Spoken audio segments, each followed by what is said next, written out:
I'm realizing that many people don't start creating their own video content because they think that they need to look a certain way before people will be willing to watch their videos. They think that they need certain type of equipment before they can begin to record their own videos. And those things are not true because here I am recording with just my phone. I don't have a camera, I don't have any fancy equipment. The only other equipment I'm using is this microphone. I don't have any fancy lighting. I'm using natural light and a light bulb here. That's all I have. I didn't make a fancy hairstyle. I don't have on makeup. So the point is, you don't need much to start. You can start with what you have. You can start with where you are. All I have and all I bring to you is the knowledge in my head and my courage. That's all I have. And you can also start with the same thing. People are willing to listen to what you have to say, not because of what you look like, but because of what you have here. Starting YouTube or anything new doesn't require skill, talent, or even support. All it requires is courage. All it requires is boldness and a conviction within yourself. So, more importantly, it is great to have originality. It is essential that you have authenticity.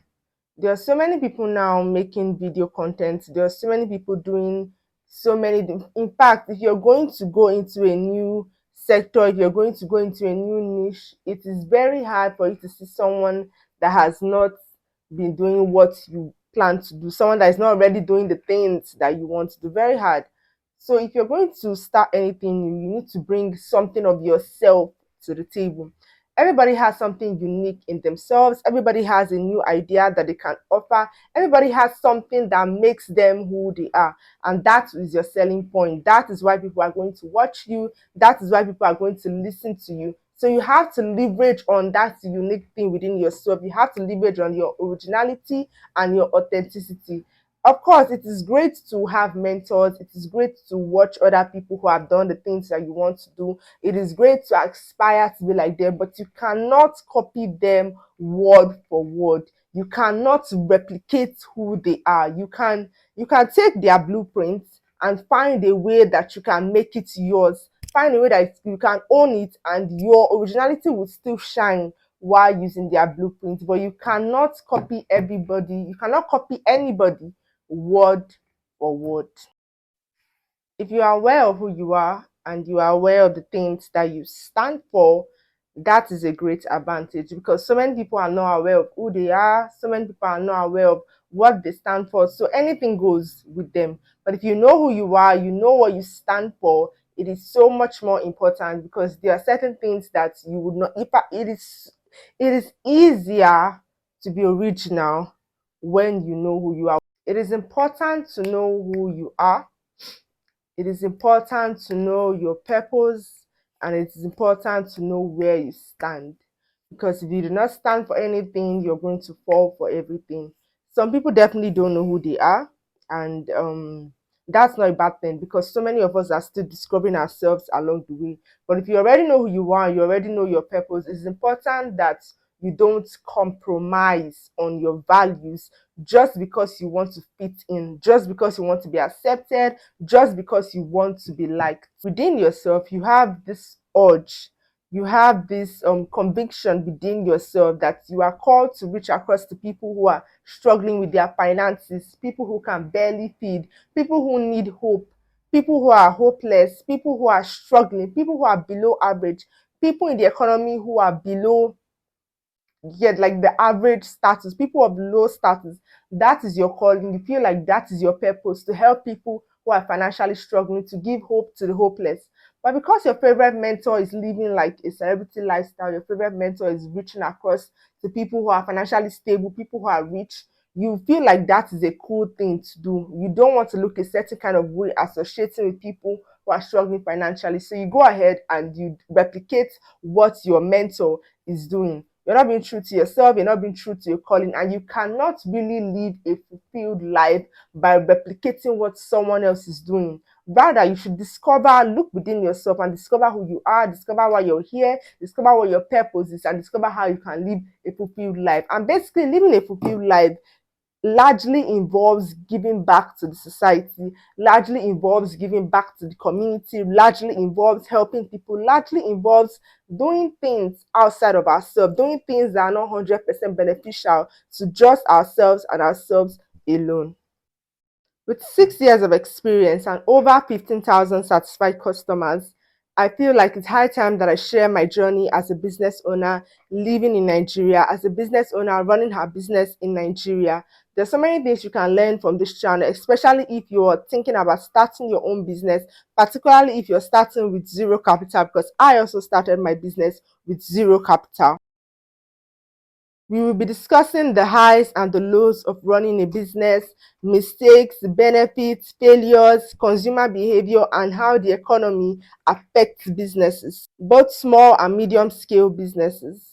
Every business has its ups and every business has its downs. So we'll be discussing different businesses and the things that are peculiar to that particular business. For example, logistics has things that are peculiar. Know anybody that runs a logistics business in Nigeria, there's so much they can tell you about things that are peculiar to that particular business. And if you're going to go into that line of business, there are certain things that you need to know before you even start to invest your time, your energy, and your resources, because there are certain things you should know so you can consider if you are able to take on the risks. So you can consider if this is something that you can manage even in the long term.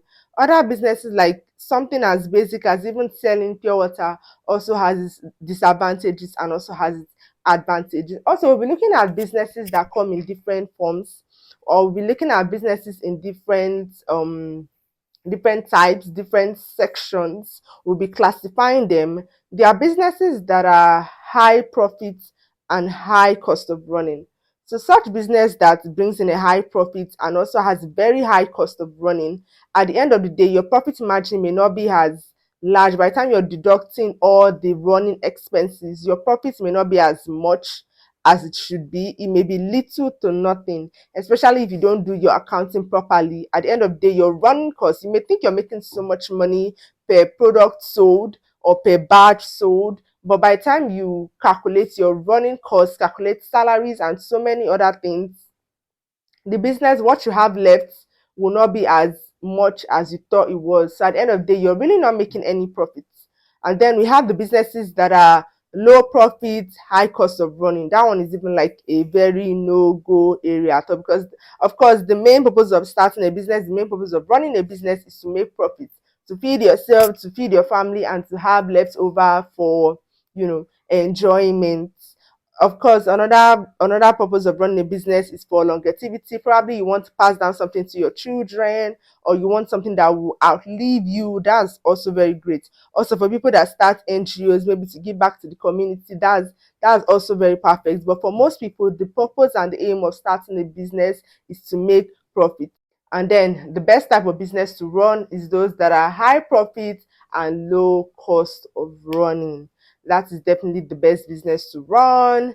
I mean, for obvious reasons, because you're making a lot of profit, but you're not spending as much as you should. Especially there are certain businesses that require little manpower. You don't need to have so many staffs. Even if you just have one or two staff, your business can be running smoothly, even in your absence with just one or two staffs. There are certain businesses that everything can be automated. So you can even be in your house and just be going through the systems and the automations that you have even set up. There are businesses like that.